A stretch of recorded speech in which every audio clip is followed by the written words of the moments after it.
brings you Dragnet.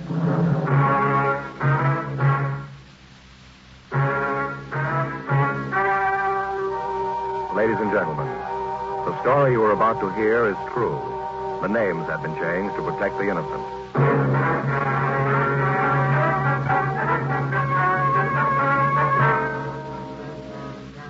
You're a detective sergeant. You're assigned to homicide detail. A small boy is reported missing from his home. His age, 9 years. Foul play is suspected. Your job, find him.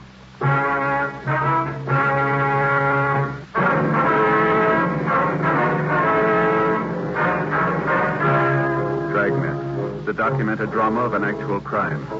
For the next 30 minutes, in cooperation with the Los Angeles Police Department, you will travel step by step on the side of the law through an actual case transcribed from official police files. From beginning to end, from crime to punishment, Dragnet is the story of your police force in action.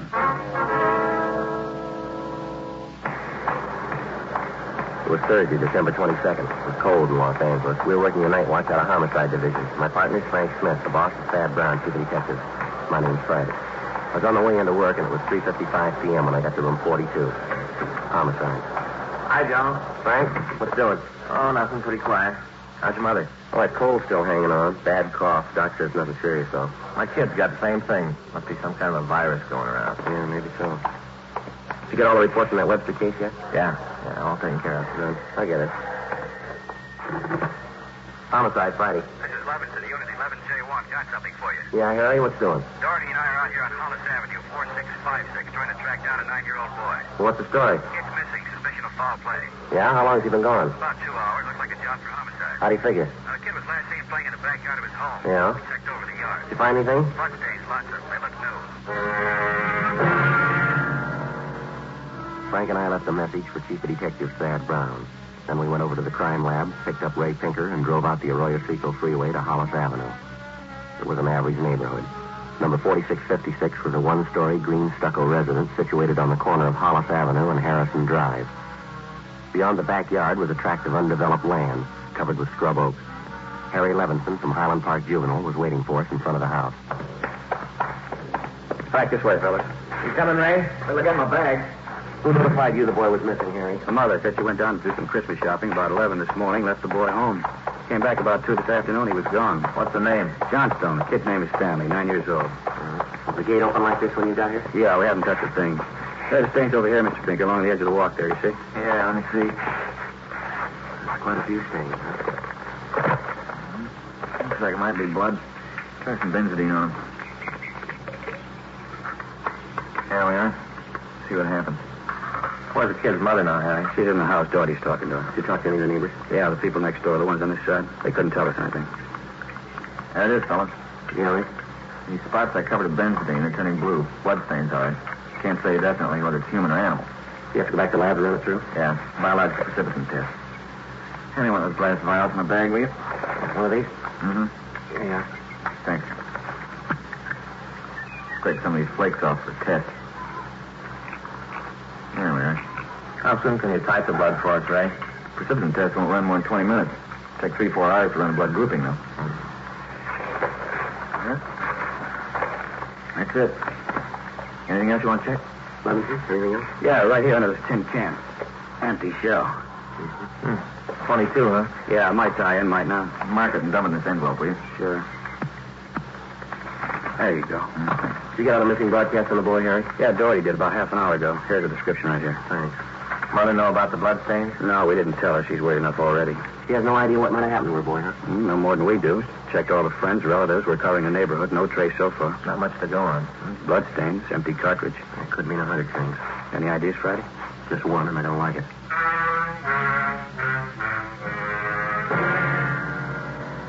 4:30 p.m., Thursday, December 22nd. The neighborhood search for 9-year-old Stanley Johnstone continued. Ray Pinker went back to the crime lab to start the precipitant test and the blood grouping. Levinson and his partner Doherty from Highland Juvenile stood by. We called Chief Detective Thad Brown, and he ordered up a special detail to aid in the search for the missing boy. Frank and I questioned the boy's mother, Mrs. Ruth Johnstone, a woman in her early 40s. She seemed fairly calm under the circumstances. Mrs. Johnstone, is your boy Stanley in the habit of wandering off without telling you where he's going? No, he's not in the habit of wandering off, but he has done it before. When was the last time, Miss Johnstone? You don't have any children, do you, Sergeant Friday? No, ma'am. Well, there comes that time in every young boy's life when he feels that it's time to leave home. Go out on his own. Usually happens somewhere around 8 to 10. Yes, ma'am. I think I know what you mean. I have a boy. Well, then you know how it is.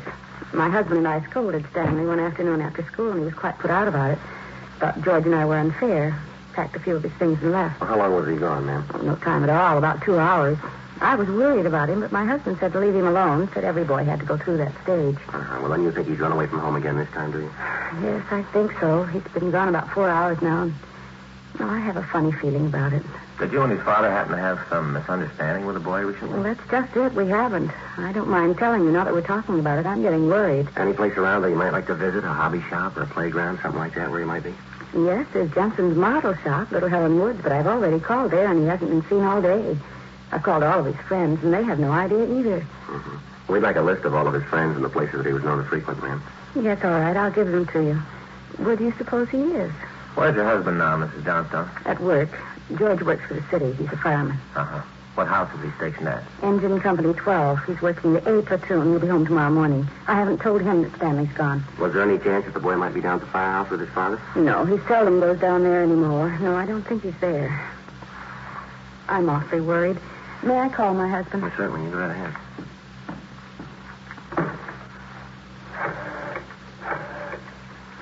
I know George will be worried.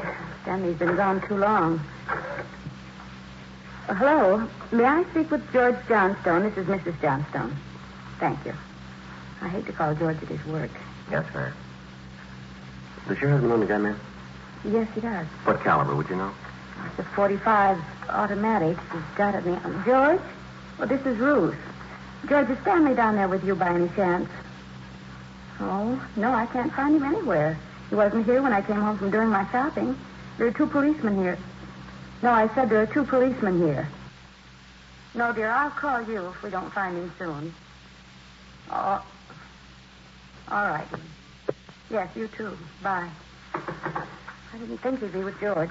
Oh, that .45. Is that the only gun in the household? Yes.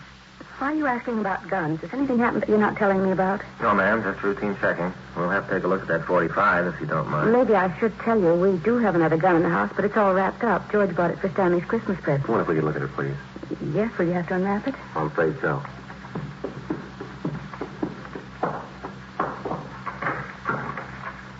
I think I can reach it. We had to hide it. Let me see. Well, here's the paper it was wrapped in. Stanley must have found it. It's gone. You see? Here's the gift card and the box the gun came in. The rifle. Uh-huh. Could I look at the box, ma'am? Thank you. How about it, Joe? .22 caliber. Thursday, December 22nd, 5:15 p.m. It was getting dark. The search for the missing boy continued. We checked the list of Stanley Johnstone's friends. None of them or their parents had any idea of his whereabouts. We talked with Levinson again. He'd been in touch with the detail combing the neighborhood. They'd found nothing. We went down to Hollis Avenue and 10th Street, service station on the corner. You want a dime, Joe? No, I got one. You watch the Chief Browner. Yeah.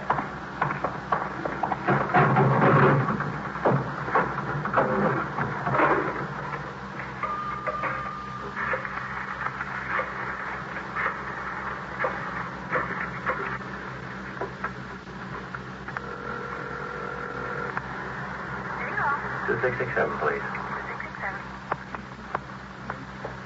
Crime lab, Tinker. Hi, Ray. Joe Friday. Yeah, Joe. Any sign of the Johnstone kid? No, not yet. How are you coming? Nice specific test. It's human blood. Working on the blood group now. You know what type the Johnstone boy has? Well, we didn't want to upset his mother. Thought I'd wait till the last thing. We're in the neighborhood. Check with the family physician. That way you won't disturb her. Yeah, we figured on that. Just a minute, Ray. Yeah, Frank. The box is pulled up. Okay, be right out. Ray, Fab Brown's out here now. Check you later, huh? Right, Joe. Right. Thanks.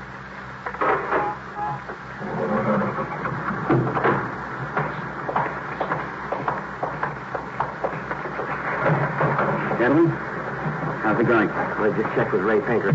Yeah, I know. It's human blood. What do you think? We talked with the boy's mother, Mrs. Johnstone, found the gun missing. Yep. Caliber's the same as the empty casing Levinson found, 22. You said the gun was missing. Yeah, the Johnstones were going to give it to the boys as a Christmas present. They had it hidden, but it's gone now. Any idea who took it? Well, whoever it was, they left the Christmas wrapping behind. I think maybe it was a kid. .22 rifle, huh? 9-year-old boy. When are they going to learn? First, it's carbide cannons on the 4th of July. The city issued ordinance after ordinance, but a few thousand kids around the country had to lose their eyes, fingers, hands, before the parents would give us their full cooperation to outlaws. I know what you mean. Sure you do. You and every other cop in the country became the heavies trying to clamp down on them. Always the same story. This time it's guns for Christmas. Oh, I know what you're thinking, Chief, but we're not sure yet. Listen, Friday, there's a city ordinance against giving a gun to a kid. Now, you know that. Yeah, I know that. There's a missing boy and a missing gun. There's blood on the ground and an empty shell. That's enough for me. We're going to stay with it, Chief. Something's got to break. Yeah. I hope it's not the house of that kid's parents. Hi, Chief. I've been looking for you, Friday. Yeah, what do you got, Harry? Found a gun, a new .22 rifle. I'd say it's been fired recently. Where'd you find it, Levinson? It's back up there in that scrub oak behind the Johnstone house. Mrs. Johnstone identified it. Luckily took it down to the crime lab. Well, thanks, Harry. Miss Johnson okay? She's pretty sick now. Kilby came up with something else. What's that? There's another one missing. An 8-year-old boy. 6:30 p.m. We talked with Officer Kilby about the other missing boy. He told us that his name was Stephen Martin, 8 years old. His family had just moved into the neighborhood. It seemed that no one besides the Martin family knew that the boys played together. Mrs. Martin told us that Stephen told her that he was going out to play and he'd be home by 6 o'clock for dinner. She told us that he was an unusually prompt boy and almost never overstayed his playtime. We got a description of the Martin boy and put out a missing broadcast. We called the Johnstones family doctor. He told us that Stanley's blood was type O. At 7 p.m., we talked again with Mrs. John Martin. Are you sure Mrs. Johnson doesn't know where the boys are? She has no idea, Mrs. Martin. Oh, this is terrible. Just awful. I feel there's more to this thing, something you're not telling me. Well, there's no use to upset you until we know a few more things for sure, ma'am. Then you are holding something back. Well, please try not to worry, Miss Martin. There are certain questions we have to ask, routine questions in any kind of investigation. Is there anything else you want to know? Yes, ma'am. What's your boy's blood type? Funny question. Do you think anything's happened to him? Have you found him and you're not telling me? No, ma'am. We haven't found him, and we don't think anything's happened to him. His blood type, huh? Yes, ma'am. Well, I think I have it written down in Stevie's baby book. Yes. Yes, here it is. The type is O. Type O, thank you. I wonder if I can use your phone. Oh, yes, of course. It's in the hall. Be right back, Frank. Yeah.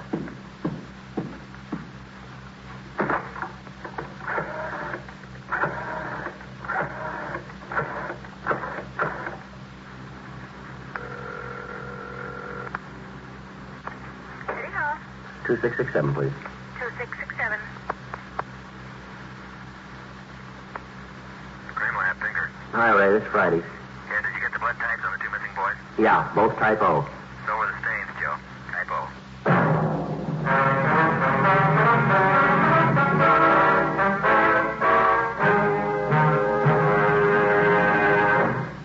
You are listening to Dragnet, the authentic story of your police force in action. The modern way to sell cigarettes is the Chesterfield way, both regular and king size. And we're the only one that does it. We tell you what Chesterfields are made of to give you premium quality in both popular sizes. Our scientists select the best materials. They select for Chesterfield the world's best tobaccos, blend them just right, and they keep Chesterfields tasty and fresh with the best of moistening agents. Now, here's something else that's completely modern about Chesterfield. People smoke.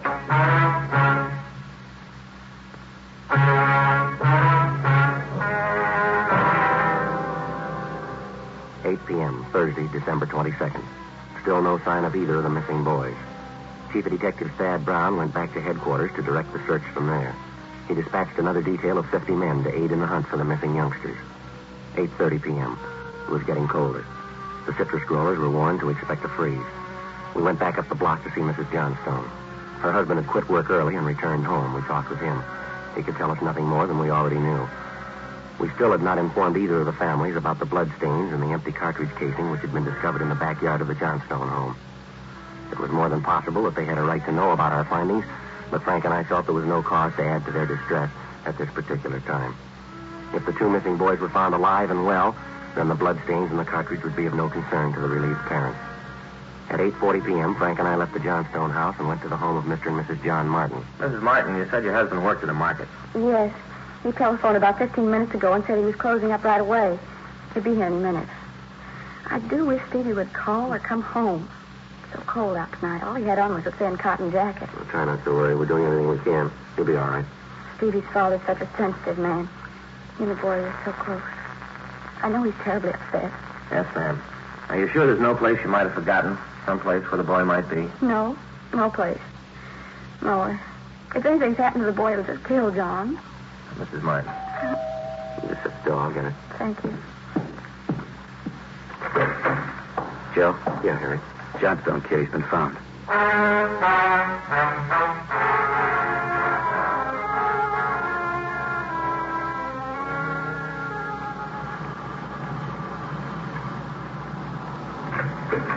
He's home, Sergeant. He's come home. Thank God he's all right. Well, where's he been? Did he tell you? No, he didn't. His clothes are all dirty, and he's acting strange. I've never seen him like this. How do you mean, Mrs. Johnston? Well, he just came in the front door and said, "Hello, Mom," and then he sat down in a chair and stared at the floor. He talked to his father and me. Mind if I talk to him? No, go ahead. I asked him about the little Martin boy. He wouldn't tell me a thing. Well, where is he now? Right over there in the living room. Oh, yeah. Looks all right. Yes. Son, this is a police officer. He wants to talk to you. Don't be afraid, dear. He only wants to ask you some questions. Son. You see, Sergeant? Yes, ma'am. Stanley? Come on, boy, look at me. Come on, youngster, get your head up. Oh, that's better. You had your mother pretty worried, you know that? You want to tell us where you've been? So we should try to get him to eat a little something. You hear that, son? You want something to eat? Stanley, there's another little boy up the street who hasn't come home. Do you know where he is? His father and mother are worried about him, too, just like your folks were. You gotta help us find him, son. I killed him. I killed Steve with the .22. We were only playing, but I killed him. Well, how do you know you killed him? Maybe he's only hurt now, isn't he? No, he's dead. I know he's dead. The gun went off. We forgot we put bullets in it. Well, where is he, Stanley? I hit him. I was scared. I didn't want anybody to find him. Where did you hide him, son? In a cave up on the hill. I didn't mean it. He was my pal. Do you want to show us where, Stanley? Yes, sir. I'll show you. Please don't send me to jail.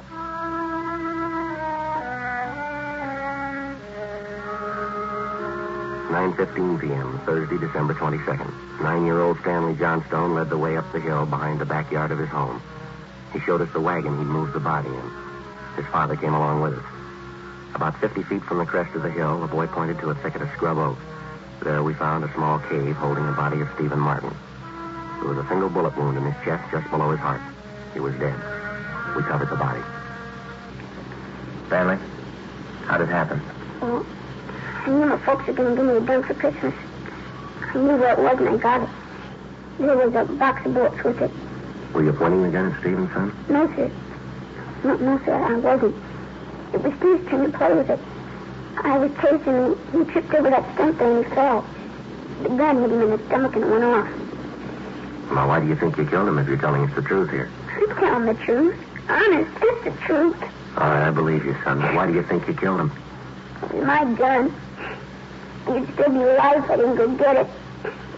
I should have waited till Christmas. It's all my fault.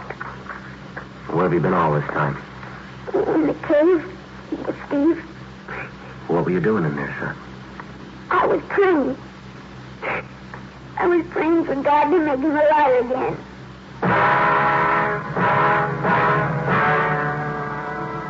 After a thorough investigation, Frank and I were convinced that the shooting of Stephen Martin was accidental.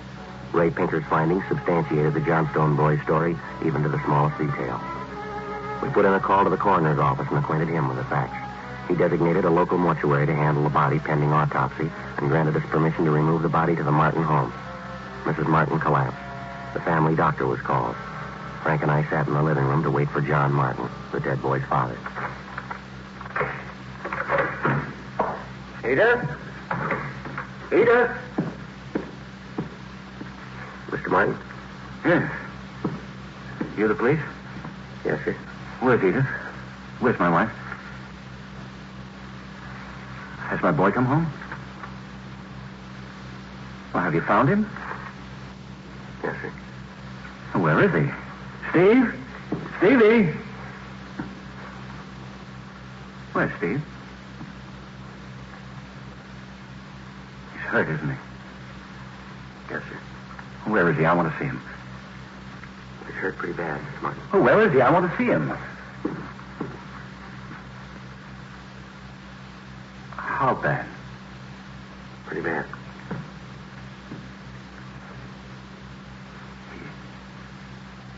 He's dead.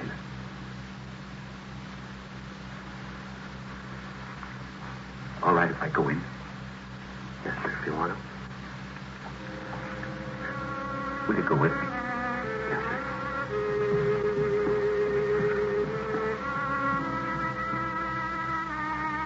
Don't make it any harder on yourself, Mr. Martin. I want to see my boy.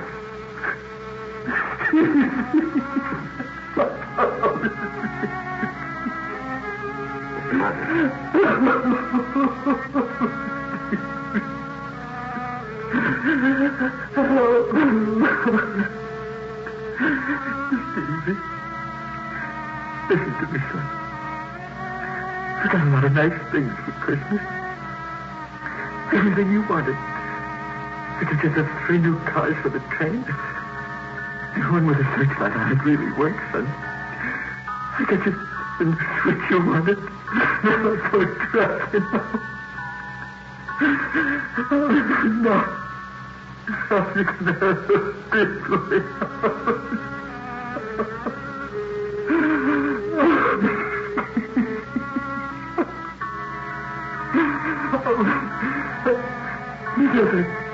That baseball mitt we saw. I got it for you. The cowboy ugly one. I got it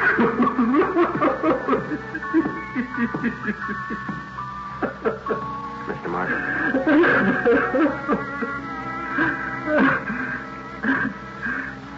Sorry.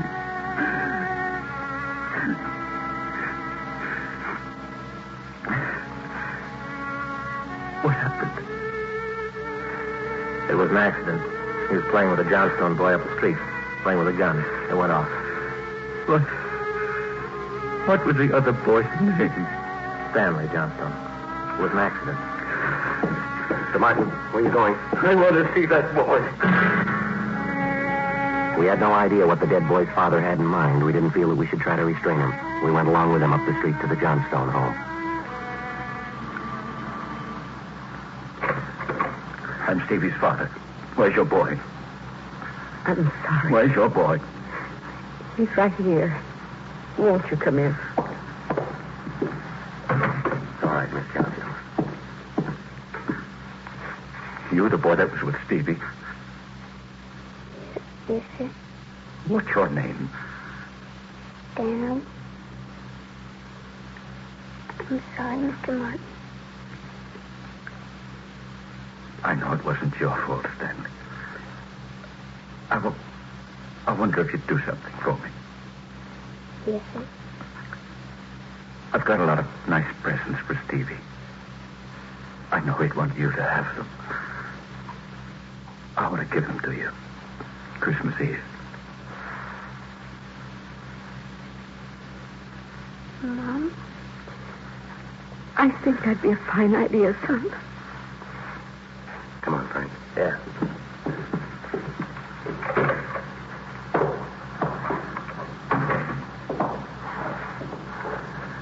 Well, what's it all prove, Joe? You don't give a kid a gun for Christmas.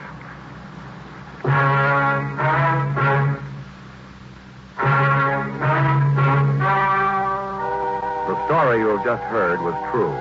The names were changed to protect the innocent. On December 24th, the coroner's inquest was held in the county morgue, county of Los Angeles, state of California. In a moment, the results of that inquest.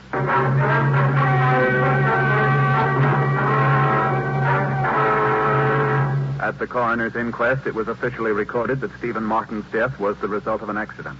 Stanley Johnstone was absolved of any legal responsibility for his friend's death. You